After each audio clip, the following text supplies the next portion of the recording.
გრძელდება თუ არა მედიკამენტების გაიაფების პროცესი. TV3 საკითხის გარკვევას რამდენიმე ფარმაცევტულ კომპანიაში შეეცადა. ფარმაცევტული კომპანია სახალხო აფთიაქის დირექტორი არჩილ მორჩილაძე TV3-თან მედიკამენტების გაიაფების პროცესის შეჩერების ფაქტს უარყოფს. მისი თქმით, მედიკამენტების ფასის ცვლილება დამოკიდებულია იმპორტიორებზე.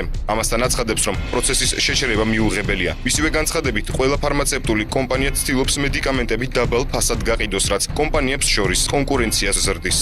ეს პროცესი არის დინამიური, მუდმივად მიმდინარეობს, შეიძლება გაგრძელდეს, შეიძლება ზოგ მედიკამენტზე ფასმა მოიმატოს. აქედან გამომდინარე საინტერესოა მიზნობრივი კვლევა მაგალითად რომელიმე ჯგუფის მედიკამენტებზე. აი ამ ჯგუფის მედიკამენტებში, როგორც გითხარით, შეიძლება იყოს რამდენიმე ბრენდული დასახელების მედიკამენტი.